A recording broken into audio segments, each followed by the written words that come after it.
I never imagined the moment my life would shatter would come dressed as a celebration. My daughter's college graduation was supposed to be one of the proudest days of my life, a day that belonged to Amelia, to her years of perseverance, her brilliance, her laughter echoing late at night when she studied past midnight. We had chosen an upscale restaurant to mark the milestone, a place with polished silverware and glasses that caught the light like crystal promises. Our family and friends filled the room with chatter, joy, and clinking forks. And I remember thinking how far we had come. And then, with the arrogance of a man who believed he was untouchable, my husband stood, champagne glass in hand, and instead of toasting our daughter, announced, "I've decided to start a new life without you." The words did not strike like a single blow. They spread like wildfire across the table, through the restaurant, until the entire room was suffocated in silence. Silverware froze midair, forks still hovering above plates. Conversations stopped in half-sentences. 50 pairs of eyes ricocheted between him and me, waiting almost hungry for the explosion they were sure would follow. They expected tears, screams, a collapse, a dramatic exit. But instead, I smiled. A smile sharpened with pain but polished with resolve. "Congratulations," I told him evenly, "on your honesty. My name is Bianca Caldwell. I am 54 years old." And in that moment, I knew I was no longer Gregory's wife, not in my heart, not in my mind, not in the way I had been playing the role so perfectly for nearly 3 decades. I had been the devoted wife who postponed her own ambitions for her husband's endless search for himself. I was the mother who poured her energy into raising our daughter, while Gregory chased dreams that fizzled out as quickly as they came. 3 failed ventures, 2 drastic career changes, countless finding himself phases. Each time, I steadied us. Each time, I carried the weight. Amelia sat beside me, her graduation cap still perched awkwardly on her head. Her face was frozen in horror, her big brown eyes wide and trembling, her lips parted but speechless. This day was meant for her. My chest burned. Not from betrayal, not yet, but from the ache of knowing that her memory of this day would forever carry the scar of her father's cruelty. From the corner of my eye, I caught sight of her. Cassandra Wells, Gregory's much younger girlfriend. She shifted in her seat at the back table, surrounded by the friends I had trusted for decades. The very friends who had smiled at me across countless dinner parties, who had hugged me during Christmas, who had looked me in the eye while knowing. She sat there. This woman who once called me for career advice. This woman who drank my wine, complimented my cooking, played the part of friend, while secretly rehearsing for her role as my replacement. The betrayal in that moment was not a single knife. It was 1,000 splinters, each glance from the people who had known and stayed silent. Each nervous shuffle, each lowered gaze, with the same practiced calm that had carried me through miscarriages, financial struggles, and years of keeping a house together on my shoulders. I reached into my handbag and pulled out a cream-colored envelope. I placed it beside Gregory's plate. "What's this?" he asked, his triumphant mask faltering. "Something for you to read later," I replied, my voice steady, though my pulse pounded. I turned to Amelia, kissed her cheek, and whispered, "I am so proud of you. Sweetheart, this day is still about your accomplishment." Then I stood. I smoothed my dress. I faced the crowd of guests, the spectators, to my humiliation, and told them, "Please enjoy your meal. I wish you all a lovely afternoon." I walked out of that restaurant with my head high. every step fueled by the eyes that followed me, by the whispers I knew would soon explode behind me.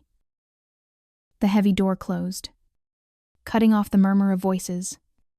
Outside, the Augusta summer heat struck like a wall, but I welcomed it. For the first time in years, I could breathe. The air was mine again. Behind me, the restaurant door burst open. Gregory's voice, once confident, now shrill and desperate, echoed across the parking lot. "Bianca, what the hell is this? What have you done?" I kept walking. I allowed myself the smallest smile.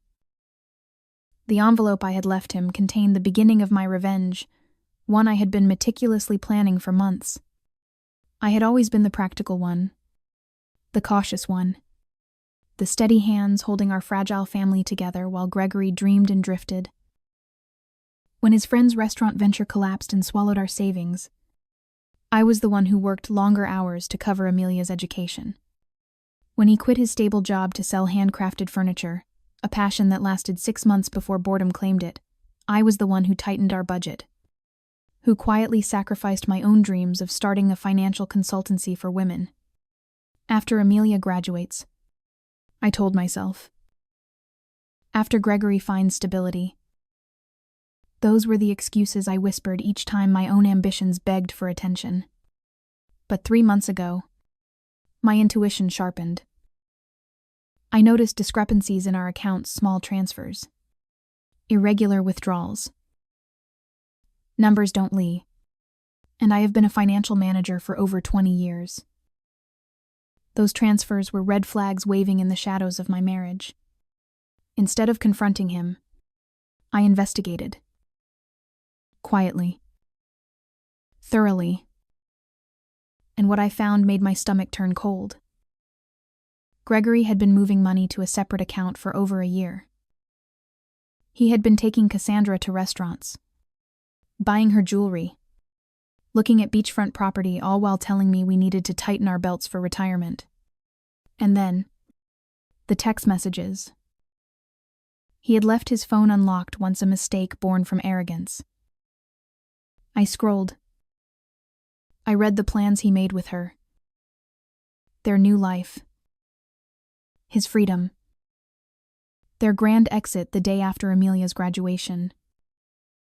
He thought he was the one holding the script. But he had forgotten something. He had forgotten me. He had forgotten the woman who understood money trails, who could trace assets with precision, who remembered every line of the prenuptial agreement he had once insisted upon. A document with a fidelity clause that would be his undoing. So while Gregory plotted his grand escape, I was quietly, surgically building my case. Attorneys. Documentation. Evidence of every hidden transfer. Copies of every message. Divorce papers. Prepared and timed. What Gregory didn't know was that by the time he raised that glass to abandon me, the ground beneath his feet had already been cut away. I drove home to the house he thought he would take from me. The colonial we had bought 15 years ago. The house he had promised Cassandra in his texts. I parked in the driveway, walked through the door, and looked at the photos on the wall. The worn couch, the antique clock, all the relics of a life that had already ended. In the bedroom closet, his suitcases were packed, tucked away, ready for the grand departure tomorrow. He had been so careful with his ties, his pressed shirts, the outward presentation yet careless with the things that truly mattered. My phone buzzed with messages, friends, family, Amelia. I answered only my daughter. "I'm okay. This isn't your burden to carry. Enjoy your day. We'll talk tonight. I love you." That night, the house echoed with Gregory's rage when he returned, divorce papers trembling in his fist.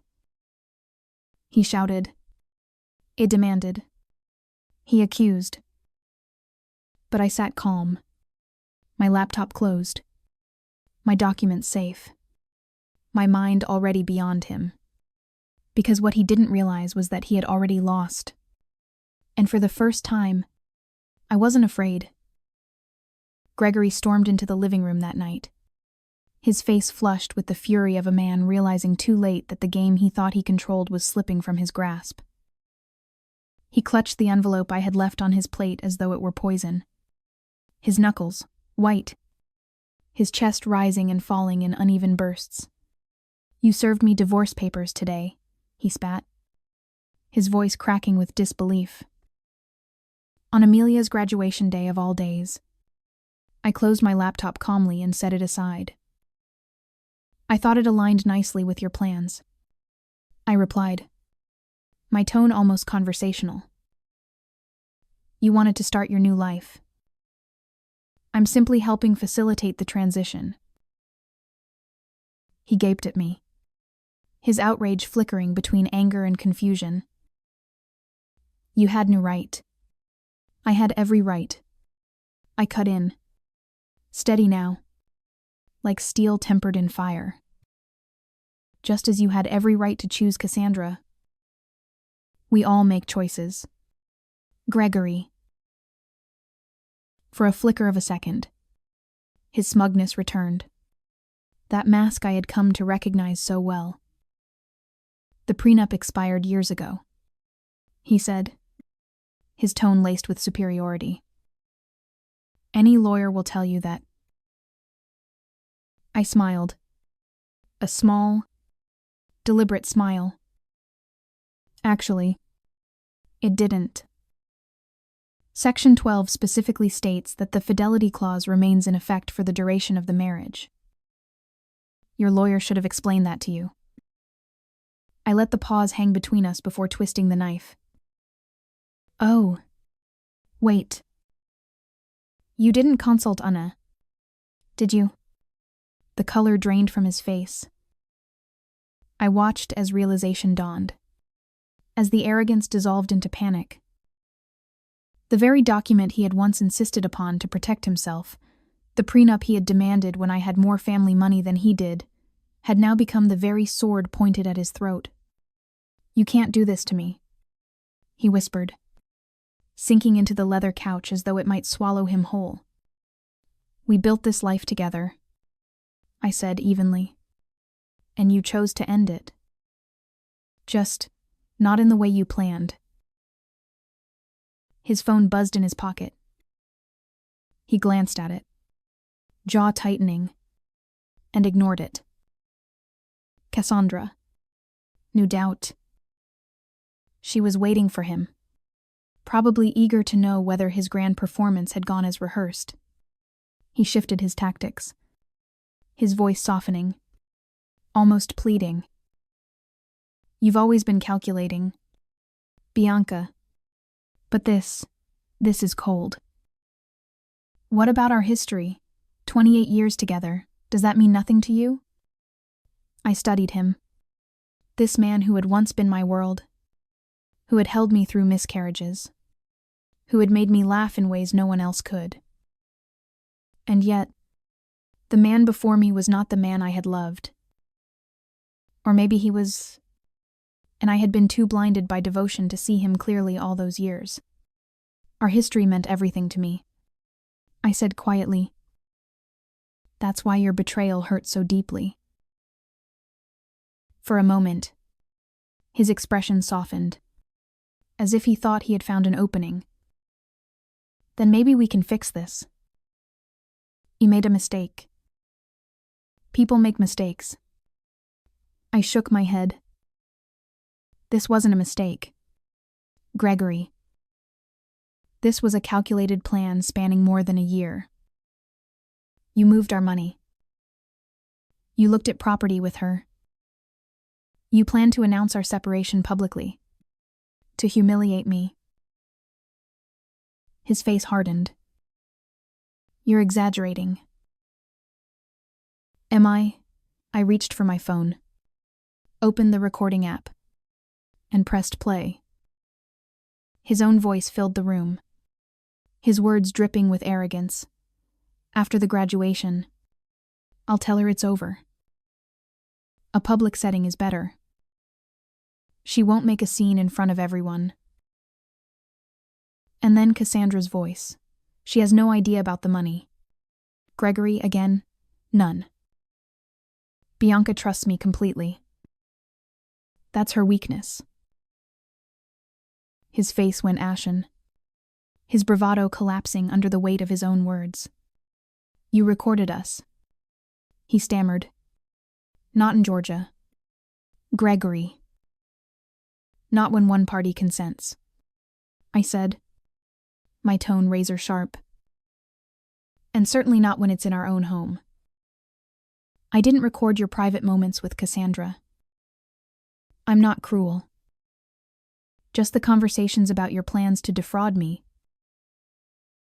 His agitation grew. He paced, ran his hands through his hair, muttered half sentences to himself. I need to make some calls. Of course, I said smoothly.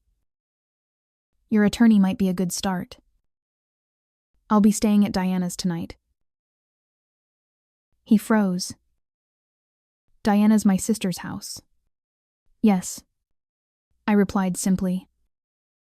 She was the one who first spotted you and Cassandra together last Christmas. She confronted you. You promised her it was nothing, that you'd end it. But when she realized you hadn't, she came to me. For the first time, true shock crossed his face. His own sister had betrayed him, though not in the way he betrayed me.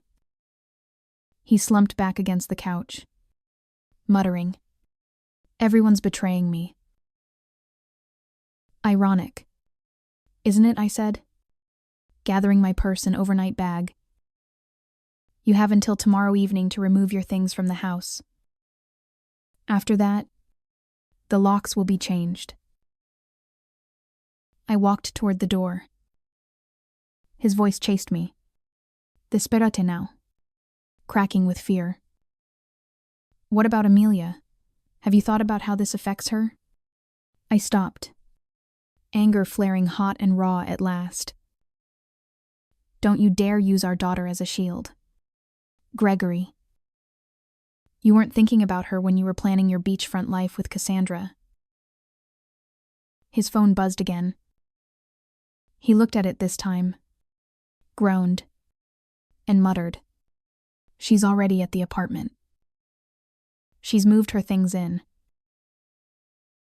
I couldn't help but smile, just faintly.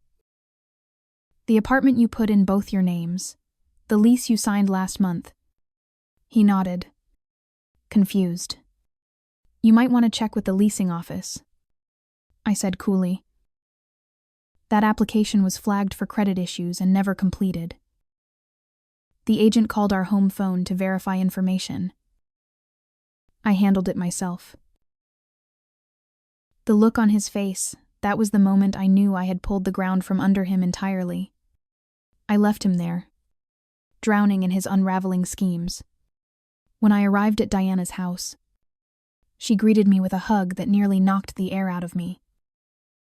She was furious on my behalf, protective, but also heartbroken that her brother had stooped so low. I never thought he'd make such a spectacle, she said, pouring wine into glasses that trembled slightly in her hands. In front of everyone. He's lost his mind. It was meant to humiliate me, I explained, taking the glass, so I couldn't fight back without looking hysterical. Her face darkened. My brother always had a flair for drama, but this is cruelty. We sat in her sunroom, surrounded by books and plants, the kind of haven only Diana could create. She asked about the envelope, and I explained the divorce filing, the evidence, the prenup that would leave Gregory with far less than he imagined. The prenup, she mused, a bitter laugh escaping her lips. I remember when he insisted on it. Father had just given him money for his first business, and he was terrified of losing it. The irony is delicious. My phone rang. Amelia. I braced myself. Mom, she said, and her voice trembling. I'm coming over to Aunt Diana's. Honey, you don't have to. I'm already on my way, she interrupted. Dad's telling everyone you've lost your mind, that you've been plotting this for months. He's saying awful things. Of course he was. Gregory always rewrote the narrative, always cast himself as the victim. Let him talk, I said gently. The truth will come out. 20 minutes later, Amelia arrived. She was still in her graduation dress, her makeup streaked with tears. She fell into my arms, just like she did as a child after a nightmare. Why didn't you tell me? She sobbed. I didn't want to ruin your final semester. I whispered into her hair. You worked so hard for this day. She pulled back, her face blotched with pain and anger. Well, Dad ruined it anyway.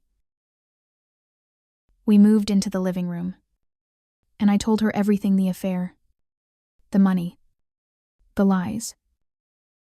She listened, her hands trembling, her eyes sharp with a fury I had only seen glimpses of before.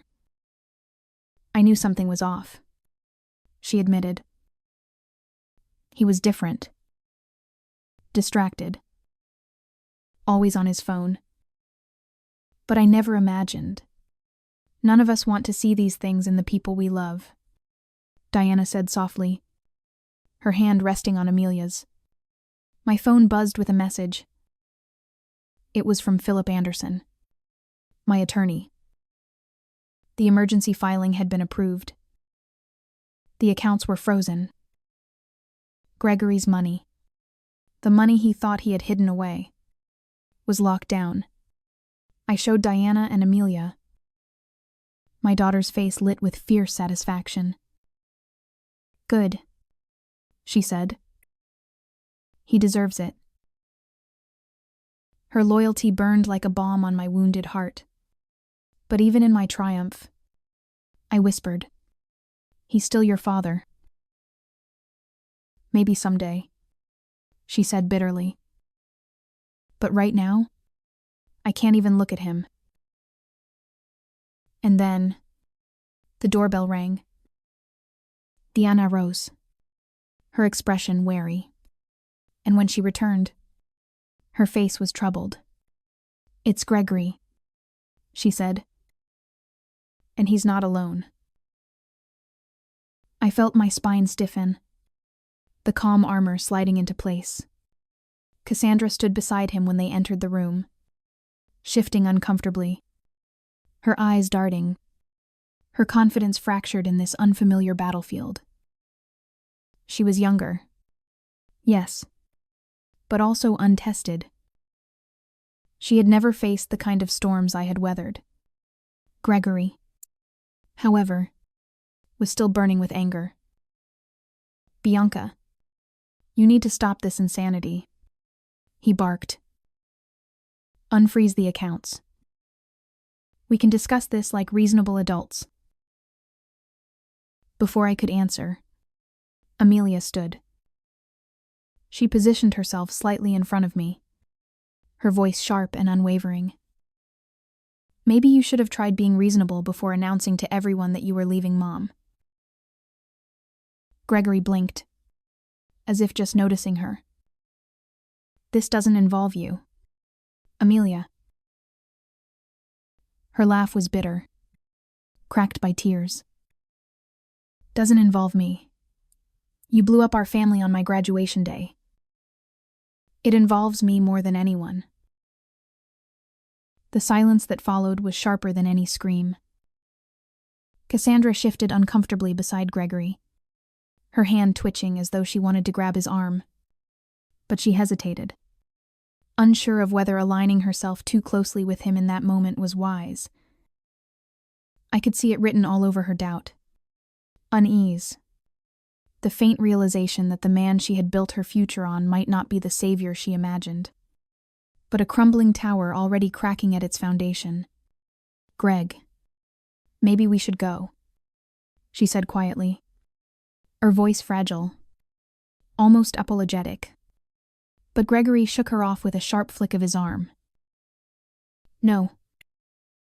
I'm not leaving until Bianca agrees to be rational about this." Diana folded her arms across her chest, her expression a mixture of disgust and disappointment. "My sister-in-law is the only rational person in this room. You're the one who created this mess. Gregory." He sat still, calm in my silence, watching the storm swirl around me. For years, I had been the peacemaker smoothing over conflicts, absorbing the sharp edges of Gregory's temper, making excuses for his failures. But that role no longer belonged to me. The armor I had worn for decades was gone, and in its place stood something stronger: clarity. "The accounts will remain frozen," I said evenly, my voice slicing through the tension. "Until the preliminary hearing in 3 days. The judge will determine the division of assets at that time." 3 days, Gregory sputtered, his voice rising to a near shout. "What am I supposed to do for 3 days? You have your personal account," I reminded him. "The one you've been funneling money into for the past year. That should be sufficient." Cassandra's head whipped toward him, her eyes narrowing. "What personal account?" An icy silence spread across the room. Gregory shifted, avoiding her gaze, and I realized with no small measure of satisfaction that he hadn't been fully honest with her either.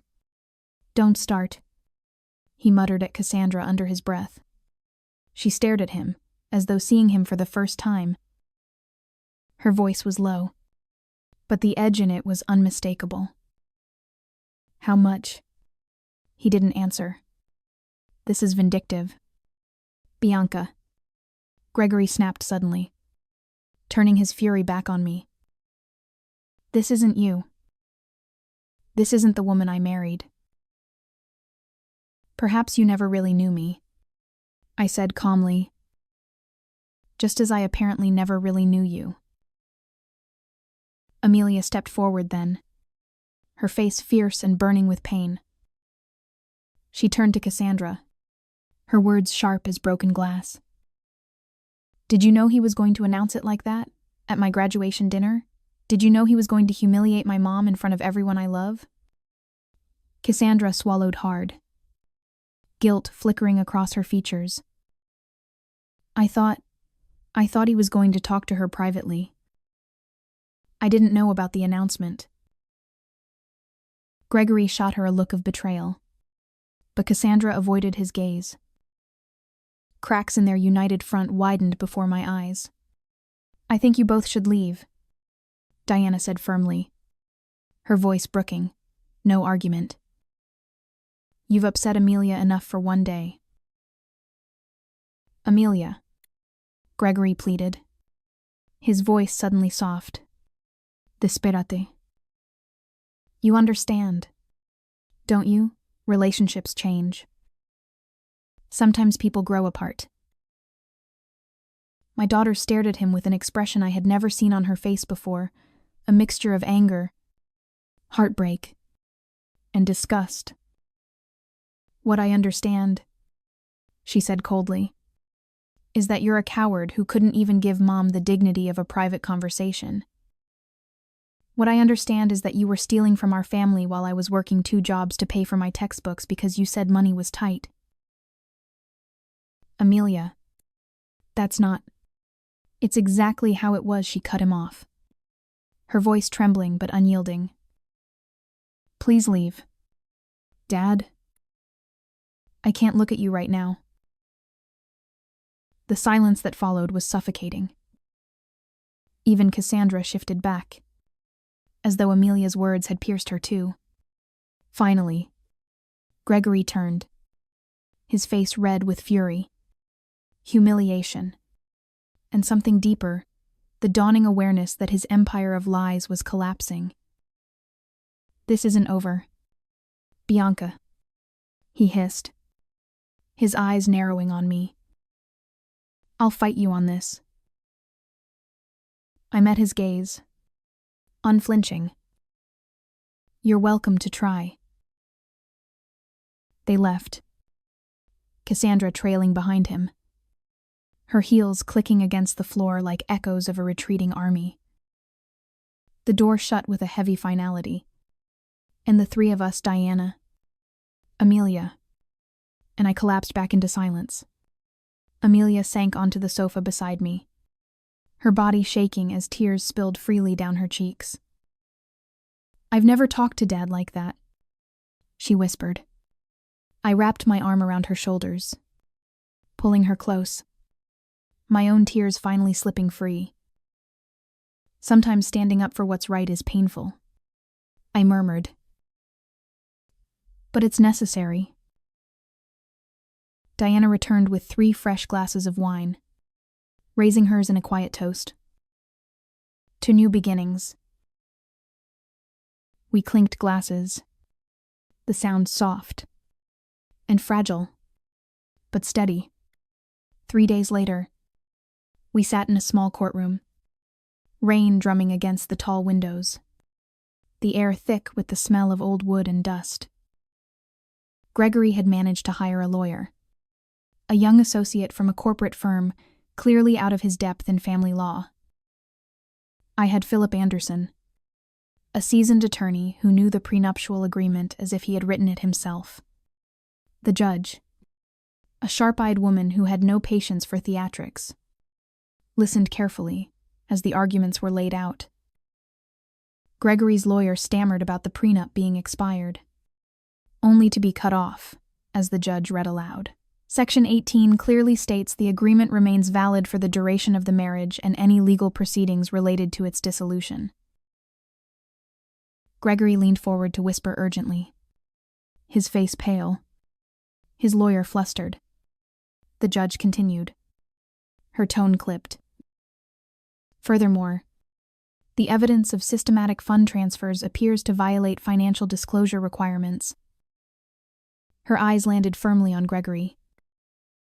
"I am ruling to maintain the freeze on joint accounts pending full discovery. Mr.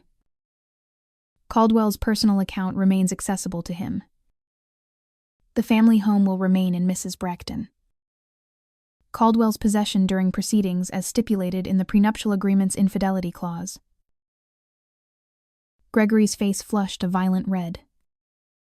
"This is outrageous," he muttered. "Mr. Caldwell," the judge said sharply, fixing him with a glare that silenced the room. "I suggest you review the agreement you signed more carefully. This court will reconvene in 30 days. The gavel struck. The sound reverberated through my bones like thunder. Outside the courtroom, Gregory caught up to me, his face disparate, sweat beading on his forehead. "Bianca, please. We need to talk. 28 years together, it has to count for something." "It counted for everything," I said, my voice soft but resolute. "Until you decided it didn't." And I walked away, leaving him standing alone in the courthouse hallway. Word spread quickly through our circle. Friends began calling, some offering support, others sniffing for gossip. I chose silence, telling them only, "Gregory and I are separating. These things happen." But Gregory's carefully crafted image successful businessman, devoted husband began to crumble. The financial freeze suffocated his promises to Cassandra. The beachfront property slipped through his fingers. The luxury car order was canceled. And 2 weeks later, Deanna called me, her voice tinged with amusement. "Have you heard the latest?" "I hadn't. But I could guess." Cassandra moved out. Deanna said, "Already?" "Apparently. She found out Gregory's business isn't what he claimed. She told Jennifer she didn't sign up to date a man with financial problems." I laughed, a sound that surprised me with its lightness. Gregory had always been good at creating illusions. But illusions don't last when the truth finally burns through. Meanwhile, I began to rebuild. I rented a small office downtown and started the consultancy I had dreamed about for years. Women came to me, women like me, in pain, in transition, afraid of losing everything. I helped them understand their finances, their rights, their options. I gave them the tools I wished I had been handed sooner. The work was fulfilling in a way my corporate job had never been. It gave me purpose, pride, and a new kind of power. And through it all, Amelia called me often from her new job in Charleston, her voice always brimming with pride. "I'm so proud of you, Mom," she said one night. "You're helping women at their worst moments. You're making a difference." I swallowed the lump in my throat. I'm just doing what I wish someone had done for me. What I didn't say was this helping them was helping me too. The weeks that followed were a blur of paperwork, meetings with my attorney, and long nights staring at the ceiling, wondering how nearly 3 decades of marriage could dissolve into something so bitter, so cruel. Yet, alongside the grief, there was a strange lightness, as though a heavy cloak I hadn't realized I was wearing had been lifted from my shoulders. For the first time in years, I wasn't living in Gregory's shadow. The final divorce hearing was scheduled on what would have been our 29th wedding anniversary. The irony was not lost on me. A date once meant to celebrate love had now become the marker of its official death. That morning, I stood in front of the mirror, fastening the delicate gold earrings my mother had left me. They had always been my good luck charm. I thought of her, the woman who taught me resilience, who taught me to hold my head high, even when the world tried to break me. I felt her presence with me as I walked into that courtroom. Gregory was already there, looking haggard. His once polished suits now hung awkwardly on his thinning frame. His eyes carried the weight of sleepless nights and failed schemes. Cassandra was nowhere to be seen. She had left him weeks earlier, swept up into the arms of a real estate developer with deeper pockets and fewer complications. Our friends, the ones who had once dined at our table and toasted to our anniversaries, were scattered now. Some had chosen silence. Others had distanced themselves from Gregory once the truth became impossible to ignore. I no longer cared. For years, I had measured my worth by how well I kept up appearances. Now, appearances meant nothing. The judge reviewed the prenuptial agreement one final time. Her voice was steady, factual, merciless. "This document is valid in its entirety," she said. "The infidelity clause applies. Assets will be divided accordingly." Gregory sagged in his chair as the ruling was read. I would retain the family home, my retirement accounts, and 70% of our joint investments. He would leave with his personal possessions, his struggling business, and the remnants of his private account, what little was left after attorney fees and debt. The justice was poetic. The very contract he had once demanded to protect himself had become the blade that cut him down. When the session adjourned, Gregory approached me in the hallway. For once, his arrogance was gone. His voice was quiet, stripped of bravado. "You made a terrible mistake, Bianca. Is there any chance we could try again?" I looked at him, really looked at him, and for a fleeting moment, I saw the young man I had once loved, the one who made me laugh under the stars, who held me when I cried, who promised me forever. But that man no longer existed, buried under years of lies and selfishness. "No," I said gently, but firmly. "That door is closed." He nodded, eyes glistening, and for the first time in years, I believed he finally understood. I walked away, my heels echoing on the courthouse floor, each step carrying me further from the life I once knew and closer to the life I was building for myself. 6 months later, my consultancy, Caldwell Financial Transitions, was thriving. What had started in a small office had grown into something bigger than I imagined. I had moved into a larger space, hired 2 associates, and built a reputation for guiding women through the most difficult transitions of their lives: divorces, widowhood, sudden career changes. I saw myself reflected in their faces, the fear, the uncertainty, the desperate need for someone to tell them they weren't broken, that they still had power. And I gave them that. I handed them tools, knowledge, confidence. I gave them what I had once so badly needed. Amelia visited often, her laughter filling my new office, her hugs grounding me in a way nothing else could.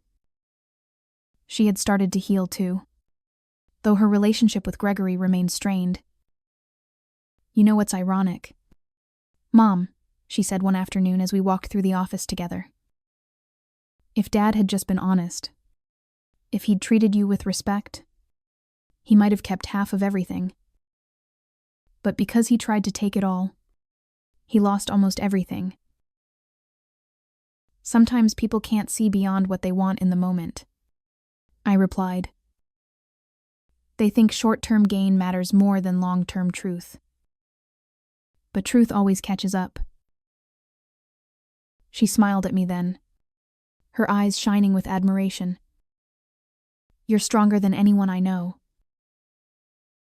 Her words warmed me, but they also pierced me with a reminder of all the years I had hidden my strength behind Gregory, of all the times I had swallowed my voice for the sake of keeping peace. I wasn't just strong now. I had always been strong. I had just forgotten. At night, when the office was quiet and the city outside settled into its rhythms, I often found myself reflecting on the journey. The envelope I had handed Gregory at the restaurant wasn't just a collection of documents. It was the key to a door I hadn't even known existed. Behind it, I found not only justice but freedom. Not only revenge but reinvention. Gregory's downfall had been swift and brutal. Word spread quickly in Augusta, and his reputation never recovered. The man who once boasted of business success was now whispered about as the cautionary tale of betrayal and arrogance. Cassandra was gone. His friends had dwindled. And though I felt no joy in his suffering, I felt no pity either. He had written his own ending. Meanwhile, I was building mine. One evening, Diana and Amelia joined me at the house for dinner. We sat around the table, the same table where Gregory once presided with the air of a king, and for the first time, I felt the space breathe differently. It was no longer heavy with his presence. It was ours again. We laughed. We shared stories. We talked about the future. Afterward, as I stood at the sink rinsing wine glasses, Diana came up behind me and placed her hand gently on my shoulder. "I hope you know how proud I am of you," she said softly. I swallowed the lump in my throat and nodded. Later that night, As Amelia hugged me goodbye, she whispered, "You saved yourself, Mom, and you saved me too." Her words lingered long after she left, because in the end, that was what mattered most. Not the revenge, not the settlement, not even the business I had built. What mattered was that I had shown my daughter through fire, through heartbreak, through betrayal that a woman can survive. That she can lose almost everything and still rise again, stronger than before. The months that followed felt like stepping into a world I had long forgotten existed. A world where I was not defined by the title of wife or mother, but by my own choices, my own strength, my own vision. For nearly 3 decades, I had wrapped my identity around Gregory's ambitions and Amelia's needs, convincing myself that was enough. But standing now, in this new chapter, I realized I had been starving parts of myself for far too long. My consultancy grew, words spreading like fire among women who needed someone to tell them the truth that they were not powerless, not trapped, not destined to remain voiceless in their marriages, their careers, their lives. I became the guide I had once prayed, for the steady voice cutting through fear, the hand pulling someone else out of the fire. Each client carried her own story of betrayal, of loss, of reinvention. A widow struggling to understand the accounts her husband had always controlled. A young mother blindsided by a husband who walked out, leaving her with 2 children and no savings. An older woman who had lived through decades of emotional neglect, only to discover her husband had emptied their retirement for a life she was never part of.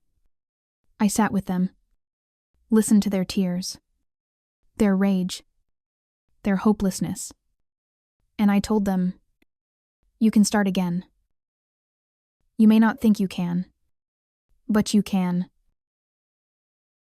And every time I said those words, I reminded myself of the woman who once thought she couldn't. Amelia watched me bloom in ways she had never seen before. She came to visit often, sometimes just to sit in my office and watch me work. "I feel like I'm watching you come alive," she told me one evening. Her words caught me off guard. I hadn't realized how dim I had become in Gregory's shadow, how much of myself I had hidden. "Maybe I am," he admitted. "Maybe I've been waiting my whole life for this moment without even knowing it." Her relationship with Gregory remained fractured. They spoke occasionally, but their conversations were stiff, strained. He had tried, in his way, to win her back, to convince her that his mistakes didn't change the fact that he was her father. But Amelia had inherited more of me than I realized my practicality, my unwillingness to forgive betrayal easily. She was polite with him, but distant. As for Gregory, I saw him only once more. It was a brisk autumn afternoon in Augusta, the kind where the air carries the scent of wood smoke and change. I was leaving my office when I saw him across the street. He looked older than his years, his once confident gait reduced to a shuffle, his eyes dulled by regret. He raised his hand slightly, as if to wave, but I only nodded and continued walking. Some doors are not meant to be reopened. I didn't feel triumph. I didn't feel pity. I felt nothing. And that nothing was the sweetest freedom I had ever known. At home, the silence of the house no longer felt heavy. It was mine again, every corner infused with my breath, my choices. I redecorated the living room, painted the walls a soft ivory, filled the shelves with books that had gathered dust for too long. The space transformed into a reflection of who I was becoming: calm, strong, unapologetically my own. Diana remained my closest ally, her presence a steady anchor. One night, as we shared wine on her porch, she turned to me and said, "You know, Bianca, what you did wasn't just survival. It was reclamation. You didn't just endure. You took back what was always yours." Her words stayed with me, because that was the truth. Wasn't it? I had thought revenge was what I wanted. I thought watching Gregory lose everything would heal the wound he carved into me. But the deeper healing came not from his downfall, but from my rise. From remembering who I was. From rediscovering the woman who had once dreamed, who had once wanted more. One evening, Amelia and I cooked dinner together in the kitchen, pasta with fresh basil, the kind of meal she loved as a child. As she stirred the sauce, she asked me, "Do you ever wish things had been different, that Dad had stayed? That none of this had happened?" I paused, the question heavy in the air. "I used to," I admitted. "I used to wish I could turn back time, erase the betrayal, keep our family whole. But if that had happened, Amelia, I might never have found this version of myself. I might never have started this business. I might never have shown you or myself what we're truly capable of when everything falls apart." She looked at me, her eyes shimmering, and whispered, "I'll never forget that. Mom, you've shown me that no matter what happens, I'll always have the strength to rise again." And in that moment, I realized the true gift, hidden in all the pain I had given my daughter, not just a mother, but a blueprint.